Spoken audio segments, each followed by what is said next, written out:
Bom, no vídeo passado de análise política, eu falei sobre a questão da possibilidade do Ciro Gomes vir a disputar a eleição para presidente.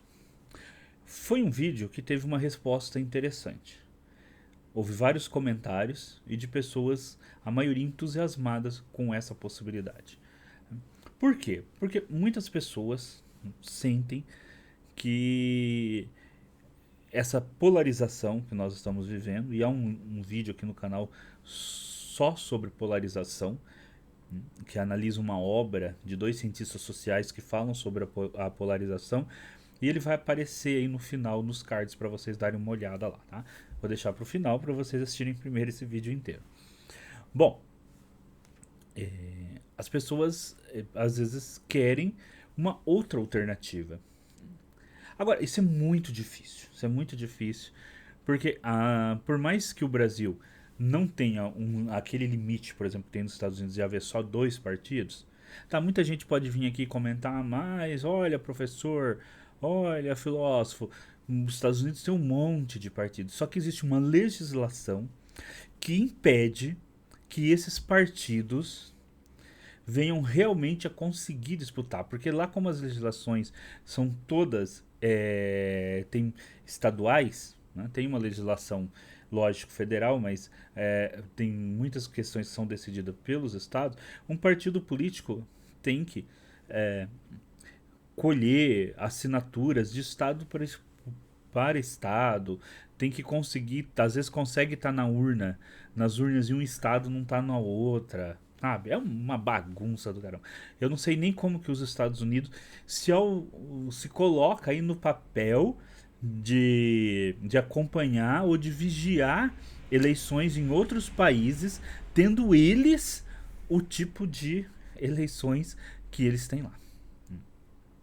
Que é uma coisa assim, não chega nem perto do tipo de organização que nós temos, por exemplo, na nossa eleição. Bom, então o pessoal ficou muito entusiasmado com essa questão de você ter uma outra via, uma via mais nacionalista, só que um nacionalismo de esquerda, que é o caso do Ciro Gomes, que é o caso do trabalhismo como um todo. Né? O trabalhismo todo eu enxergo ele como um nacionalismo de esquerda, né? O trabalhismo. Que foi bem isso, né? Que foi o Brizola, por exemplo. Né? O Brizola era um nacionalista de esquerda, que era o Brizola. Só que é lógico, há grandes problemas com relação a isso. Primeiro, há uma disputa dentro do próprio campo da esquerda. E o PDT e o PT nasceram dentro dessa disputa. Se você pegar lá a década de 80, do início da década de 80, até o Lula ter se consolidado como o candidato que disputou a eleição com o Collor, houve ali durante 10 anos uma disputa intensa entre o PDT e o PT para qual dos dois ia se firmar como grande partido de esquerda. De um lado, você tinha o PDT, que tinha o Leonel Brizola, que era uma figura nacional, e que tinha todo um histórico de luta contra o regime militar e tudo mais. E do outro, você tinha o PT, que estava ali então também com muitos intelectuais, mas que estava construindo a sua figura de nível nacional, que era o Lula, né? Que era o Luiz Inácio Lula da Silva. Então, num primeiro momento, tudo indicava que o PDT poderia ser esse partido.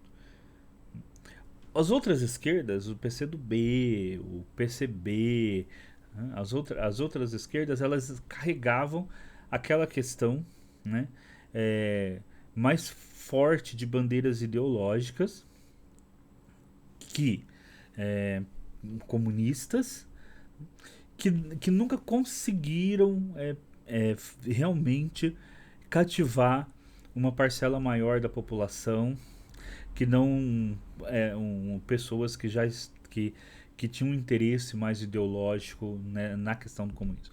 Mas o PT ele vai conseguir fazer isso. O PT ele vai se aproximar de diversos movimentos, desde movimentos de dona de casa, do movimentos sindicais, ecológicos, etc.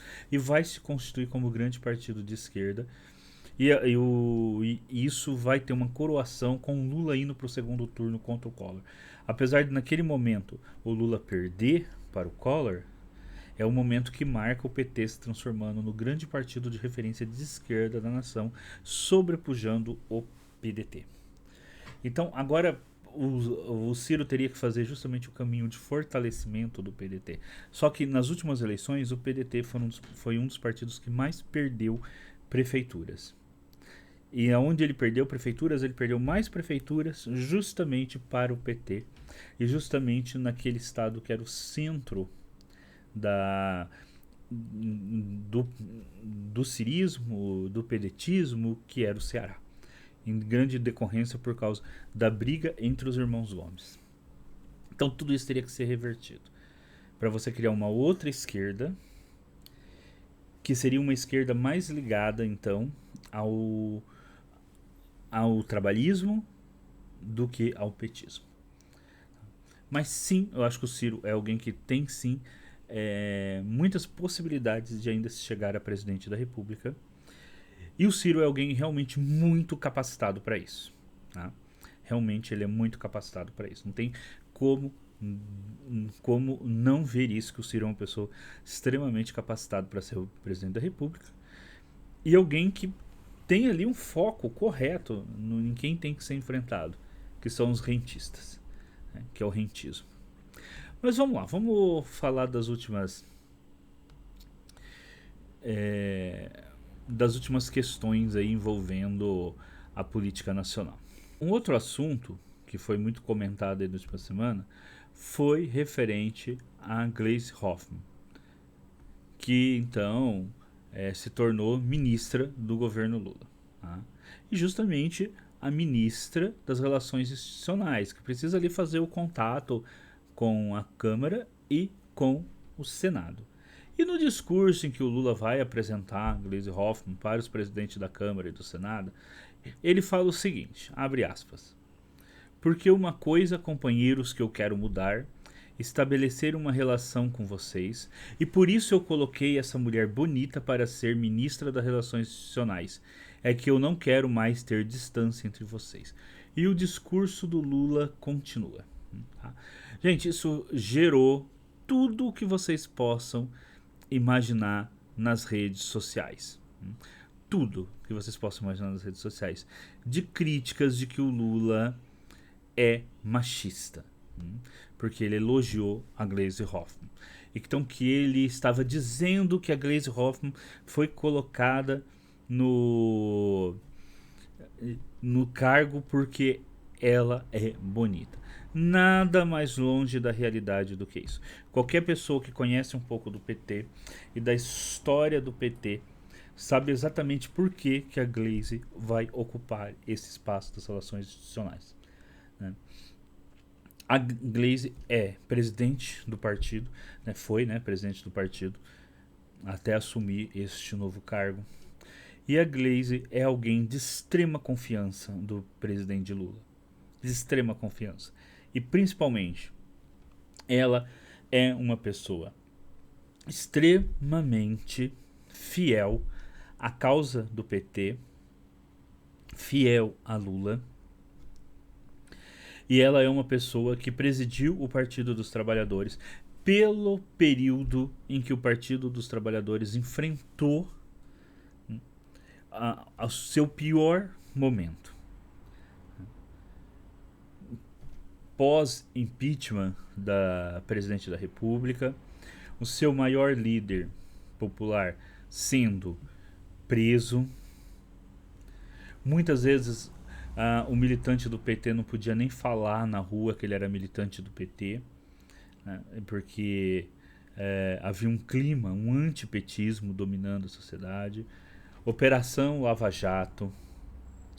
E foi nesse pior momento que a Gleisi Hoffmann, ela então presidiu o PT, manteve o partido unido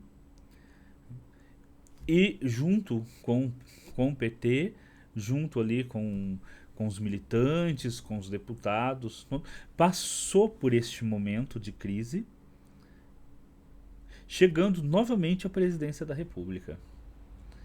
Então, o Lula sabe exatamente as qualidades políticas e técnicas que a Gleisi Hoffmann tem. Tá? E é por isso que ela está assumindo o cargo. Eventualmente, o Lula também a considera uma mulher bonita. E não há nenhum problema nisso. E não há nenhum problema aí dele ter falado isso, que ela era uma mulher bonita ali. Porque em nenhum momento ele diz que ela está assumindo o cargo apenas por ela ser bonita. Bonita é mais um adjetivo que ele colocaria entre tantos outros que ele pode dar a Gleisi Hoffmann, devido à sua competência política, à sua competência técnica, devido à sua lealdade, devido a excelência de presidência que ela esteve à frente do partido no momento em que o partido estava mais vulnerável, no momento em que o partido estava sob ataque de todos os cantos, e ela segurou ali. Ela conseguiu manter o partido unido e conseguiu, junto com o partido, eleger novamente um presidente da República. Isso demonstra a incrível capacidade da Gleisi Hoffmann como política. Porque para você ser presidente de um partido, você tem que ser muito bom nas negociações. Se você nunca participou de uma reunião de um partido político, mesmo que seja no diretório municipal da sua cidade, você não sabe o que é um partido político.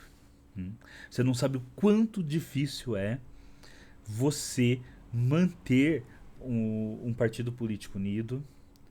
Você não sabe, você não tem ideia o quantas discussões há em um partido político. Eu estou falando de um partido político de verdade. Um partido político onde as pessoas podem se expressar, onde as pessoas podem discutir, colocar suas ideias e tudo mais. Não estou falando partido político de cacique. Tá? O que é partido político de cacique? É aquele partido político onde depende a cidade e tudo mais, o diretório tem alguém ali que manda, todo mundo sabe ali quem manda. Quando a pessoa fala, todo mundo fica quieto, porque sabe que o partido político, ele na verdade, ele é um partido de alguém que está ali. Agora, quando você está num partido político de verdade, que é aberto a discórdia, discussão e tudo mais, às vezes mesmo um diretório pequeno de um partido político é um desafio. Imagine você comandar um partido político como o PT, que tem milhões de filiados, diretórios do Brasil inteiro, e que é um partido político muito orgânico. Muitas pessoas falam assim, que o PT perdeu contato aí com certos movimentos, que o PT perdeu a sua territorialidade e tudo mais. O próprio partido tem revisto isso. O próprio partido aí tem lançado campanhas para rever essas questões, para se aproximar mais. E como eu disse no início do vídeo, foi essa territorialidade do PT, essa questão do PT está muito ligado às suas bases, que levou no primeiro momento o PT a sobrepujar inclusive o PDT como principal partido de esquerda.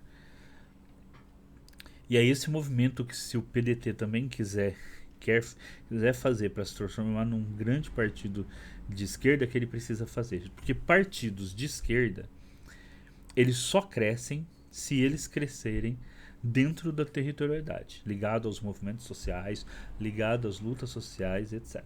Tá? Dificilmente um partido de esquerda ele vai se sustentar como alguns grandes partidos de direita conseguem. Porque esses grandes partidos de direita que conseguem sustentar, eles conseguem sustentar porque eles servem, eles são menos ideológicos, então eles acabam servindo como partidos que a cada município,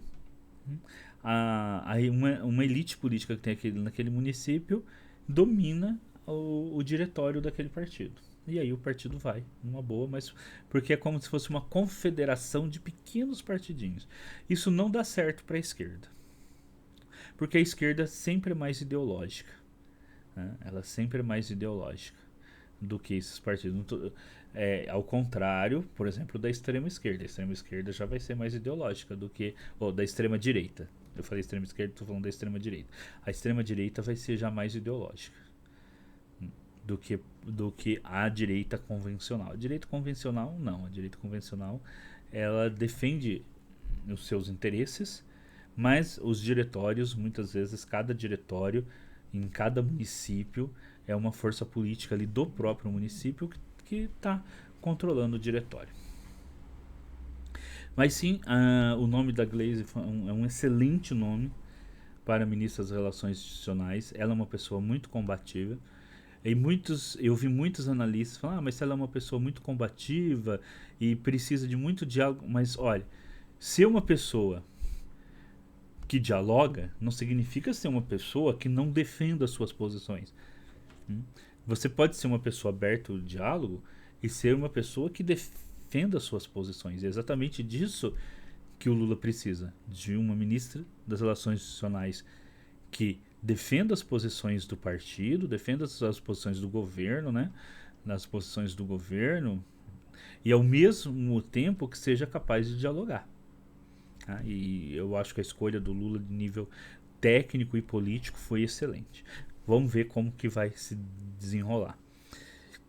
Agora, uma outra coisa que eu notei sobre essa questão da Glaze aí é o quanto uns dias aí surgiu de colunistas, às vezes 5, 6 colunistas, todas mulheres, de um jornal, de um site de internet, etc. Todo mundo falando a mesma coisa. Lula machista, tanto pessoas de direita como de esquerda. Né?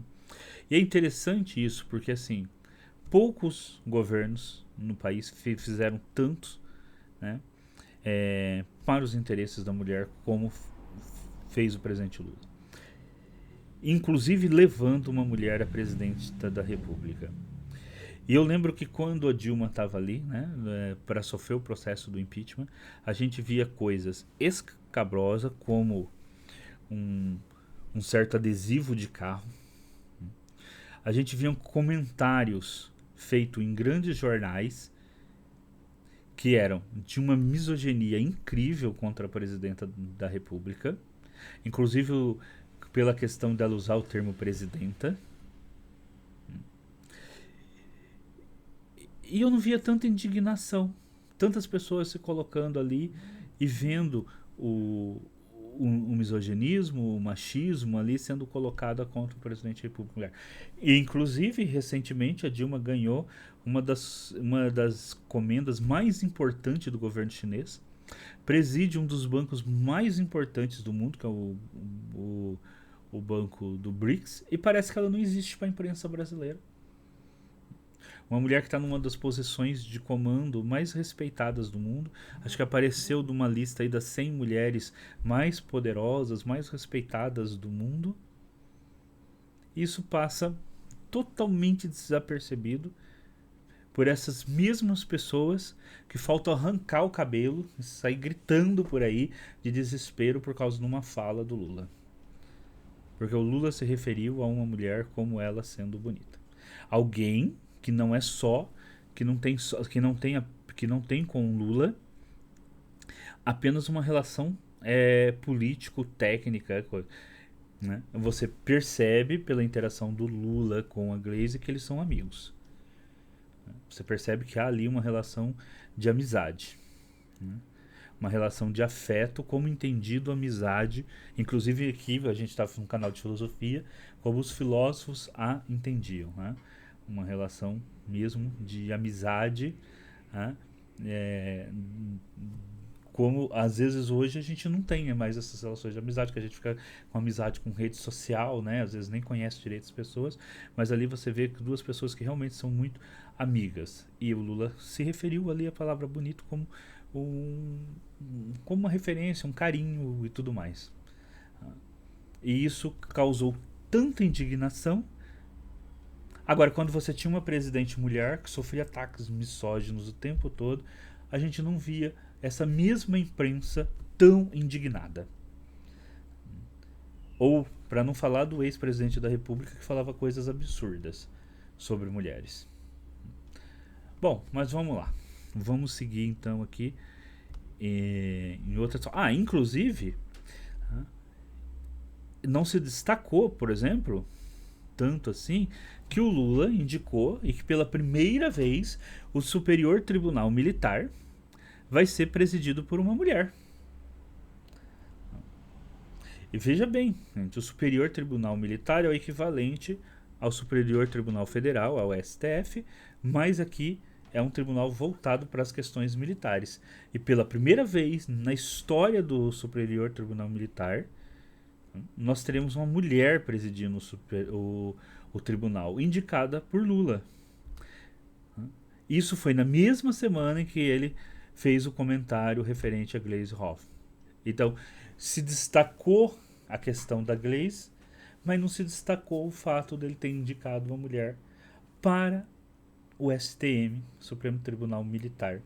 Um cargo importantíssimo, político, e que coloca uma mulher, né, ali numa posição dentro de um tribunal militar que nenhuma mulher na história do país jamais ocupou. E foi indicada pelo Lula. Vê como que a imprensa faz as escolhas? Quer dizer, o Lula ter feito essa indicação passou totalmente desapercebida.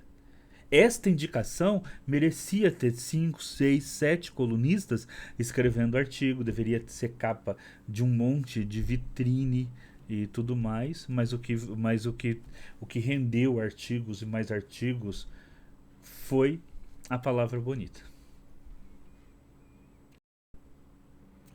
Bom, então tivemos a passeata aí dos bolsonaristas, e os bolsonaristas que foram ali, né, em Copacabana, no Rio de Janeiro, em pleno domingo de manhã, fazer uma atividade. Compareceu lá o Jair Bolsonaro, governadores, deputados, senadores do PL e aliados ali do ex-presidente Jair Bolsonaro. Bom, o que a gente viu ali, né, foi uma passeata a favor da pedir, né, anistia para aquele pessoal que foi preso na tentativa de golpe de 8 de janeiro. Né? Então eles estão ali. E que na verdade seria uma anistia que se estenderia ao Bolsonaro e todo o pessoal. Né? Então estariam lutando pela sua própria anistia. Né? Mas que aí eles colocam como principal ali aquele pessoal que foi lá na tentativa de golpe, e como tentativa de golpe a democracia está na nossa legislação que deva ser punido. Esse pessoal acabou ali pegando algumas penas nos seus julgamentos, e eles querem então que essas pessoas sejam anistiadas, sendo que tem gente ainda sendo julgada, né? Eles querem que essas pessoas sejam anistiadas. A grande questão ali, uma delas foi a questão do tanto de pessoas que haviam realmente na manifestação. Bom, essa questão de contar pessoas na manifestação sempre foi alguma coisa muito difusa no Brasil. E de uns anos, principalmente de 2010, 2013, quando começou aquelas manifestações lá nas jornadas de junho de 2013, começou aí todo o movimento de toda manifestação ter 500 mil, 800 mil, 1 milhão, 2 milhões de pessoas. Algo que parecia assim, que os números tinham tudo para dizer que eram números meio absurdos. Mas você não tinha uma técnica de contagem, então eram todas estimativas pelo tamanho da área ocupada, o tanto de pessoas que estariam lá, e você dependia muito de estimativas. Entretanto, agora, o SEBRAP, né, o monitor de debate político do SEBRAP, e a ONG More Income tem uma técnica para poder fazer essa contagem. O que eles fazem? Né? Eles usam um software de inteligência artificial que é o mesmo tipo de software que é usado para contar gado, né? Para contar, que os agricultores usam para contar boi. Gente, eu estou falando e eu lembro do vídeo do Christian Lichten no meio né, dando risada sobre essa questão do software ser primariamente ser um software de contar gado, né?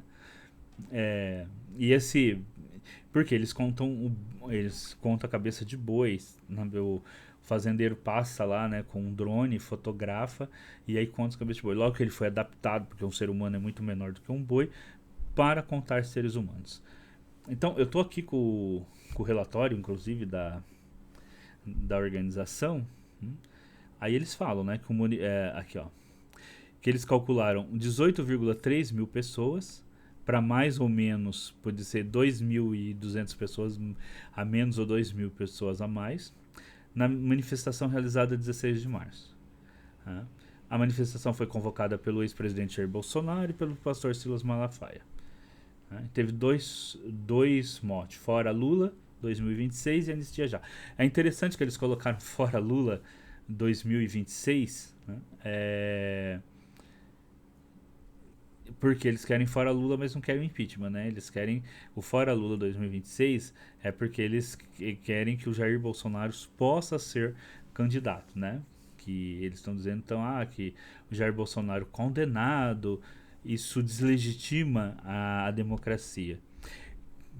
Olha, a gente não viu esse pessoal com essa mesma luta, né, que deslegitimava a democracia, quando o Lula foi impedido também de concorrer às eleições, né? As eleições, inclusive, que elegeram como presidente o Jair Bolsonaro, e o Lula teve ali o Haddad como candidato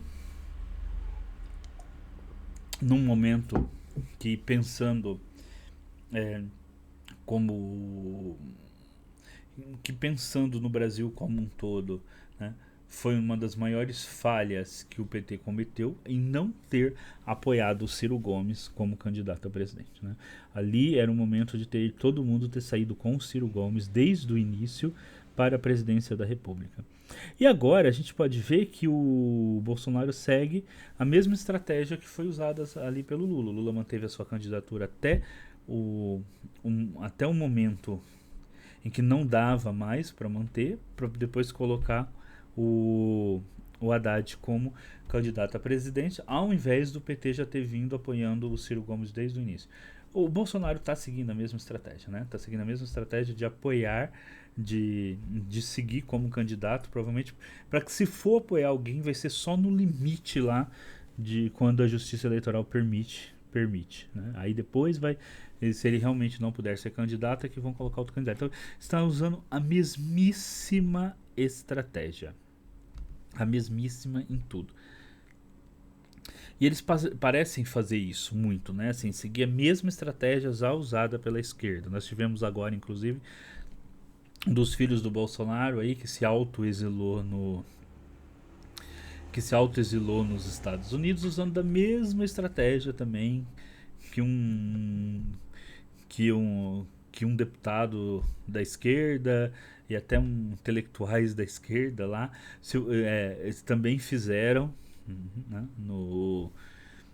quando o Bolsonaro ganhou as eleições, fazendo autoexílio nos Estados Unidos, em Paris, etc.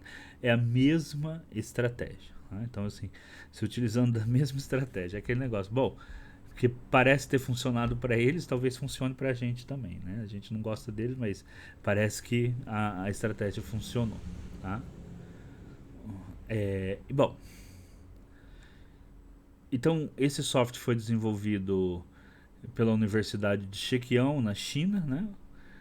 Usando o método P2P-Net, da empresa Tencent.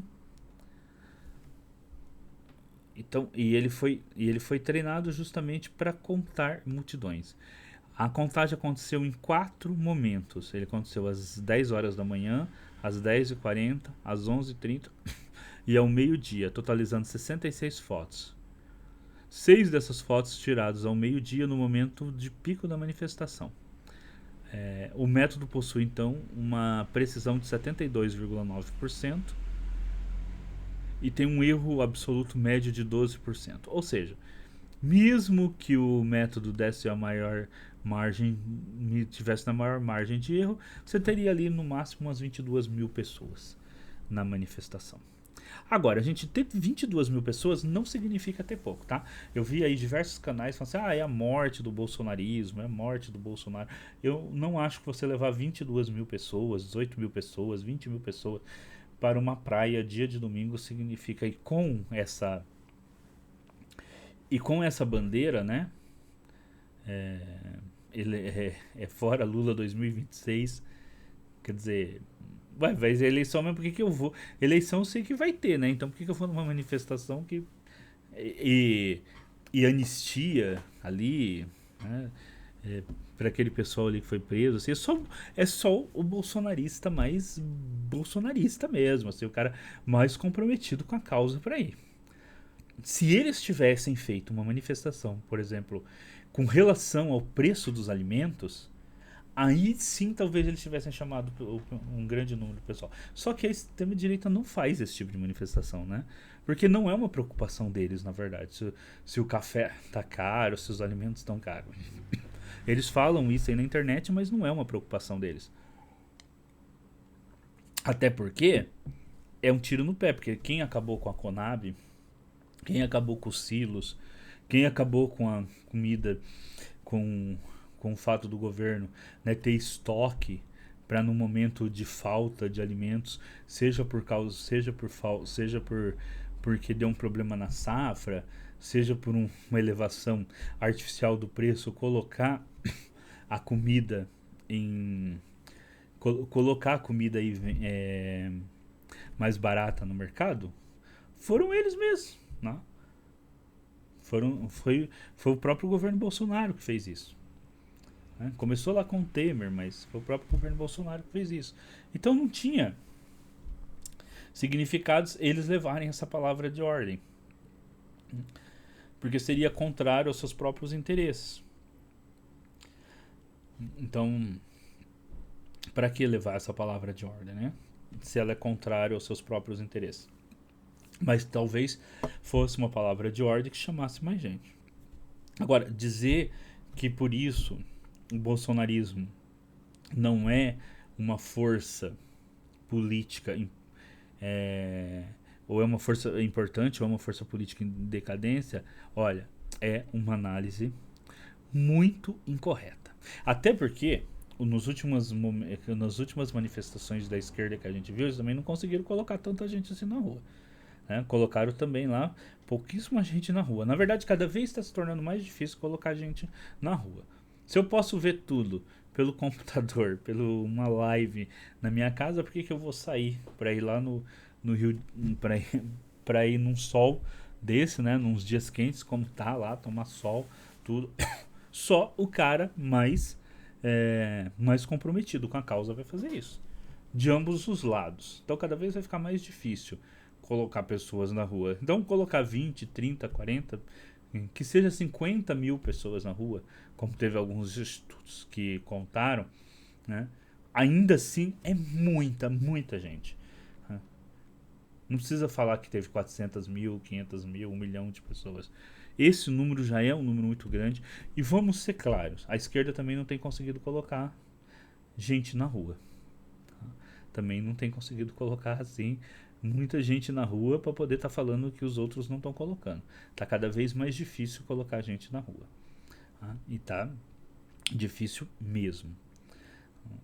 Então, não vamos cair nessa ideia de que o Bolsonaro não tem força política. Ele tem muito. Tem tanta força de política que o Tarcísio, por exemplo, estava lá. E por quê? Porque o Tarcísio sabe que precisa ali se comprometer com o Bolsonaro, porque mesmo que o Bolsonaro seja preso, né, essas pessoas que estão ali vão ainda conseguir se eleger na onda bolsonarista. Então o Bolsonaro ainda chama voto para esse pessoal. Senão esse pessoal também não estaria ali. Né? Esse pessoal está ali porque sabe que o Bolsonaro consegue, né, levar voto para eles. Então, isso é muito importante. Então, por enquanto, sim, o Bolsonaro tem uma grande força política e não vamos nos auto-enganar porque tinha 18 mil pessoas. Ficar falando que 18 mil pessoas não é ninguém, é bastante gente, sim. E dizer que isso não significa uma queda é, na capacidade do bolsonarismo de conseguir adeptos, de conseguir se manifestar, conseguiram fazer a manifestação e sim, ainda tem muita força política. Né? Eu acho que menosprezar a capacidade do inimigo é a primeira é, é, é, é o primeiro passo para você ser derrotado. É o primeiro passo para você ser derrotado. Mas sim, a palavra de ordem deles para a manifestação não foi algo que chamasse atenção. Né? Não foi algo que trouxesse realmente ali as pessoas. Né? O Bolsonaro então reafirmou lá, queria ser candidato a presidente da República, falou do Kassab, que há poucos dias ele tinha tido com o Kassab, né? Mas assim, o Kassab ele fortaleceu, né, o partido dele, né, o PDS. Hoje é um dos partidos mais importantes, se não o mais importante para afiar qualquer governo no poder. E o Kassab ele fundou um partido parlamentar. Se o Brasil fosse parlamentarista, o Kassab provavelmente seria o primeiro-ministro do Brasil. Né? Provavelmente ele seria o primeiro-ministro do Brasil. Como o Brasil não é um partido parlamentar, não é um país parlamentarista, o Kassab então ali, mas ele criou um partido para ser um partido parlamentarista, para ter poder no parlamento e estar junto com qualquer governo. Então qualquer governo ali, seja ele está ali agora com o Lula e se o Bolsonaro ganhar ele vai junto ali também. Né? É um partido parlamentarista, é um partido de estar no parlamento e ter força no parlamento. Então essa é a ideia do Kassab, a ideia que ele tem como partido. Tá? Então ele não vai assim se comprometer tanto com a causa do Bolsonaro ou com a causa de quem quer que seja. Tá? Bom, acho que uma outra notícia que é muito interessante aí, que vem no caminho aí do governo, do governo do governo se aproximar cada vez mais das promessas, né, que ele fez, porque assim, o que acontece? Por que o governo Lula está embaixo? Primeiro por causa da questão dos preços dos alimentos. Tá? Então o governo precisa tomar atitudes para diminuir o preço dos alimentos. Já está fazendo a questão dos impostos, mas eu acho que o governo precisa ir para a televisão falar que está fazendo a questão dos impostos. Tem que retomar os estoques reguladores, precisa melhorar a infraestrutura do país e, principalmente, precisa investir no pequeno proprietário, incentivar o pequeno proprietário, dialogar com o MST, fazer a reforma agrária, porque é o pequeno produtor que leva comida barata para a cidade. Eu moro numa cidade relativamente de nível médio para pequeno, né? De nível médio para pequeno, 260 mil habitantes por aí, 250, 260 mil habitantes por aí. Então é uma cidade que tem campo em volta, então assim tem muitos alimentos, por exemplo, no mercado, nos pequenos mercadinhos dos bairros, tudo mais, que vem dos pequenos proprietários. Então, né, se é época, você consegue um alimento muito mais barato, mas você precisa, se comparado talvez a mas você precisa incentivar o produtor local. O governo já faz isso com uma política importante, que é a da merenda escolar. Então a política de você ter que ter para abastecer a merenda escolar, né, produtos locais é importante. Isso é importante. Tá? Então o governo já faz isso. Então, mas o governo pode fazer muito mais. Né? Parar lá de fazer planos agrícolas, né, de que só leva dinheiro para o grande produtor. Eu não estou falando que o Brasil não precisa ter um agronegócio forte, até porque para sustentar a nossa balança comercial, como a nossa indústria está ferida de morte hoje, a nossa balança comercial só se sustenta por causa da exportação, mas você precisa também incentivar, e o Plano Safra Você tem que colocar no plano safra ali muito mais recursos para o pequeno produtor, porque é esse pequeno produtor que vai trazer alimento barato para as cidades, que vai trazer alimento barato para o povo. Não é o grande produtor, tá? Até porque, como você não tem, por causa da Lei Candir, imposto sobre exportação no Brasil, o grande produtor que exporta prefere exportar do que vender para dentro do país. Ele prefere exportar. Por isso que a gente tem que ter estoques reguladores. O que é estoques reguladores? O governo compra na baixa dos preços, né? Porque aí guarda quando os preços estão muito altos. O governo utiliza esses estoques reguladores para manter os preços no mercado num patamar aceitável. Agora, vai cortar os impostos da cesta básica, os federais, pressionar os estaduais para serem cortados, né, da cesta básica, mas isso não vai adiantar. Isso é uma política de curtíssimo prazo, cortar os impostos, mas você precisa ter uma políticas de médio e longo prazo. De médio prazo, retomar os estoques reguladores. De médio e longo prazo, fazer a reforma agrária. De médio prazo, colocar muito mais recursos do que tem agora. Teria que ser no mínimo metade do plano safra para pequeno produtor. Hoje eu acho que no plano safra não chega a 15 ou 20% para pequeno produtor. Tinha que ser pelo menos 50% também de recurso para pequeno produtor. E até uma coisa interessante, gente, é a questão de tecnologia para o pequeno produtor. Eu estava vendo um vídeo na China. Eles têm fábricas fábricas de máquinas agrícolas. As máquinas agrícolas sempre são coisas gigantescas. Só os grandes produtores podem ter acesso. Na China eles têm fábricas de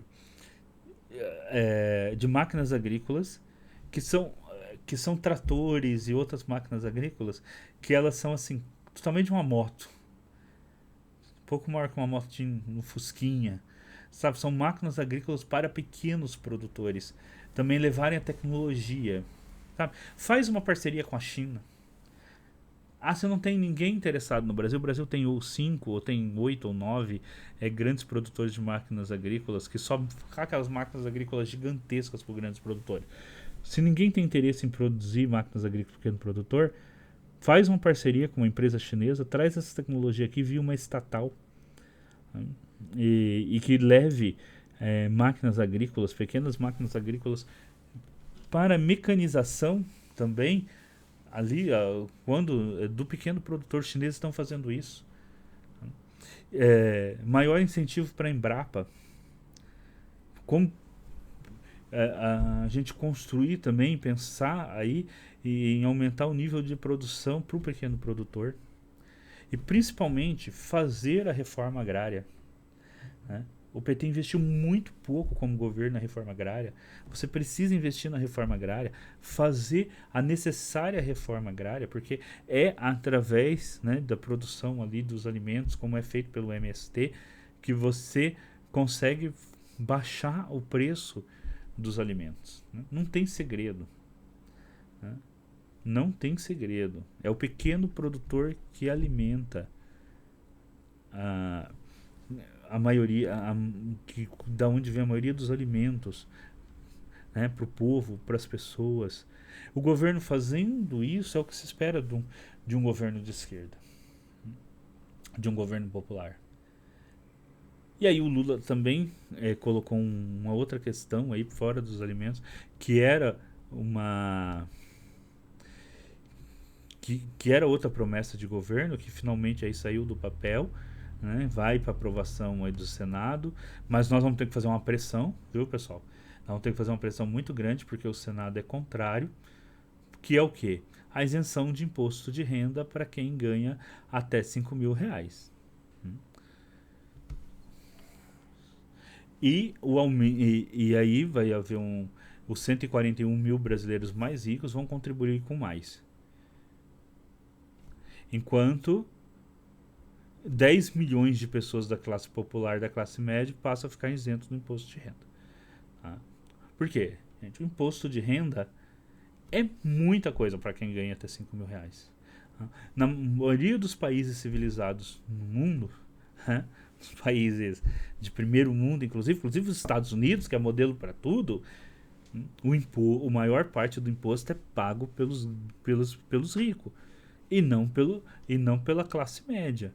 Que uma das coisas que faz com que o nosso dinheiro não tenha uma boa renda é justamente pagar imposto. Tá? Então você é professor, tem 15% ou mais do seu salário, 15 a 27% do seu salário, descontado no imposto de renda, sendo professor, é um absurdo. Tá? É um absurdo. Então, o cálculo é que até 32% dos trabalhadores deixarão de ser tributados. Tá? Então, isso é muito importante. Muito importante mesmo. É uma decisão muito acertada do governo. Agora sim, isso vai ter uma luta política? Vai ter uma luta política. Por isso você tem alguém como a Gleisi ali. Alguém que está apta a fazer essa luta política ali no Congresso. Mas o presidente Lula precisa ir para a televisão falar sobre essas questões. Precisa mesmo, gente. Não pode. O presidente precisa encampar também. Porque se não dá para ser só paz e amor. Tem hora que você tem que ir para a luta mesmo. Né? Porque você tem um Congresso virado aí para a defesa dos ricos. Tá? Um Congresso, gente que você fala que é contra, inclusive governadores, baixar o imposto sobre alimentos, dizendo que o Lula quer acabar com o agro do Brasil. Só que, como se você pudesse ter um país que produz tanto alimentos como o Brasil produz, e o alimento ser tão caro para sua própria população. E aí esse pessoal ainda fala que é patriota, né? Como que você pode ser patriota se você não pensa no bem-estar do povo do seu país? Sendo que o que forma um povo, o que forma uma nação é o povo. Forma uma nação é o povo. Inclusive tem nações que sobreviveram durante séculos sem ter um território, mas tinham uma ligação entre o seu povo. Né? Um exemplo disso são os próprios judeus, tá? Que sobreviveram durante séculos sem ter um território, mas eram um povo. Né? E você tem povos que às vezes não tem território, como os curdos, mas você tem um povo, mesmo não tendo, você tem uma nação ali, a nação curda, o povo curdo, mesmo sem ter um território. Então você precisa olhar para o povo. Não tem como você ser patriota, nacionalista, se você não olha primordialmente para o povo. Olha, para terminar nossos comentários de hoje, eu só queria chamar a atenção aqui para uma entrevista, e eu acho que eu já até citei aqui o canal Meio hoje nessa live, nesse vídeo, que o Christian Lynch, que eu citei já também, no Diálogos com a Inteligência, fez uma entrevista com o físico e pesquisador José Relael Neto. E ele fala uma coisa ali muito importante. Ele diz o seguinte, abre aspas, 70% do PIB dos países desenvolvidos se deve à física quântica, fecha aspas. Ou seja, cada vez mais o PIB dos países desenvolvidos, olha, 70%, se deve à pesquisa e inovação. Em média, países como os Estados Unidos, isso até o Nicoleles também falou numa entrevista que eu assisti essa semana, investe 5% do seu PIB. O Brasil investe, se muito, 1,2% do seu PIB em ciência e tecnologia. Então esta é outra luta que a gente tem que travar, que tem que cobrar desde o nível municipal, porque o município pode sim incentivar ciência e tecnologia. Todos os municípios quase têm uma secretaria de inovação, tecnologia ou algo do tipo. Também tem que cobrar a nível estadual e a nível federal, para que se invista mais nesse país em ciência, tecnologia, desenvolvimento de de novas tecnologias. Isso é importantíssimo. Isso é importantíssimo. O Brasil não pode ser um país que não desenvolva ciência e tecnologia. Não pode ser um país aí marcado por essa falta de desenvolvimento científico e tecnológico. Nós estamos cada vez mais atrasados nas grandes corridas tecnológicas. Inteligência artificial, corrida espacial. E muita gente no Brasil fica comemorando vitórias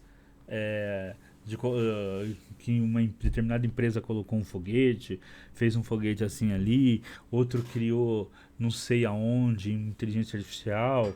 Olha, não importa se você é de direita, se você é de esquerda, se lá o que for, né?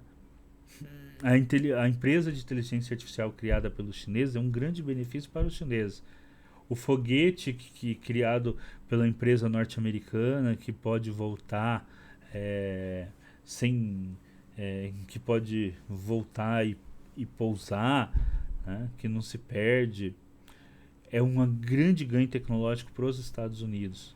Lógico, nós não vamos dizer que não existe uma perspectiva de que toda a humanidade está progredindo, mas quem tem as patentes, quem fica com os recursos são eles. Então nós temos que ver o que eles estão fazendo e precisamos fazer também. Nós temos que investir em ciência, em tecnologia. Nós, coloco no meu caso como professor, nós temos que incentivar nossos alunos a seguir carreiras científicas, mas nós precisamos ter um país que invista em ciência e tecnologia. Nós falamos aqui da questão do agro, né? Por que o agro brasileiro deu tão certo, né? Domina aí as exportações, Embrapa, investimento em tecnologia. Agora veja bem, a gente tem um agro que inclusive não paga imposto para exportar e ao mesmo tempo importa fertilizantes, inclusive da Rússia, porque nós não produzimos nosso próprio fertilizante.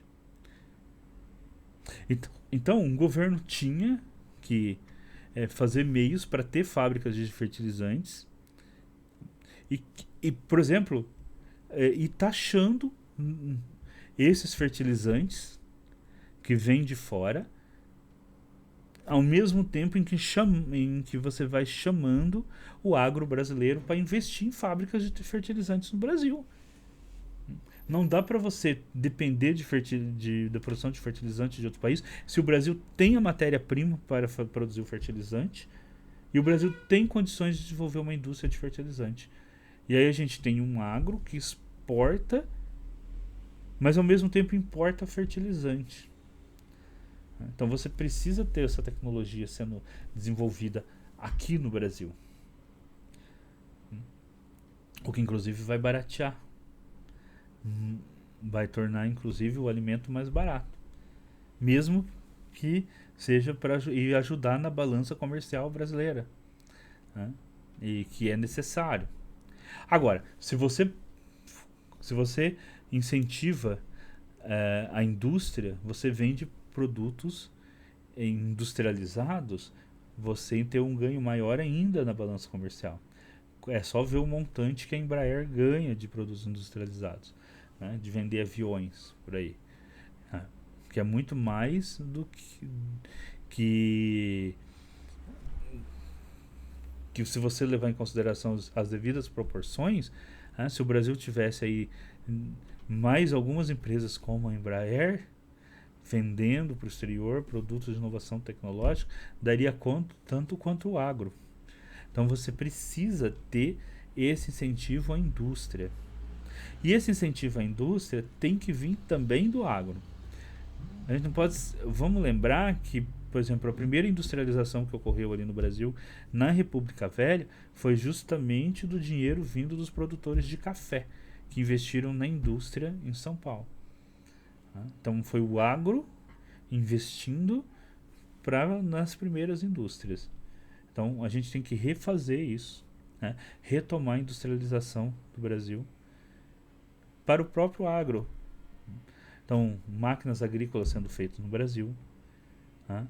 Você o fertilizante sendo feito no Brasil. Então, tudo para você ter uma independência cada vez maior do Brasil, que é, inclusive, algo importante geopoliticamente. Imagina se o Brasil tivesse sido obrigado a cortar relações totalmente com a Rússia por causa da guerra. Da onde que viriam os fertilizantes? Já que a gente compra fertilizante da Rússia. Mas é isso, pessoal. Olha, a gente se vê no próximo vídeo, tá? Acho que deu para comentar bem aqui todas essas questões políticas que nós passamos aí na última semana. E a gente volta aqui no canal amanhã com outro vídeo, ok? Então, não se esqueçam aí, eu sempre preciso lembrar que eu falo não se esqueçam, mas eu esqueço durante o vídeo todo, que é pedir para vocês darem um like, compartilhar o vídeo, principalmente deixar os comentários, para a gente poder ir conversando sobre todas essas questões e sobre o que nos espera na situação política aí no Brasil. Como vocês veem aí os próximos anos, né? A gente já vai para um outro ano de eleição, né? Logo a gente vai ter eleição de novo, né? A eleição presidencial. E como vocês veem o cenário que nós vamos enfrentar em 2026, uma nova eleição presidencial. Então, até o próximo vídeo aqui no canal.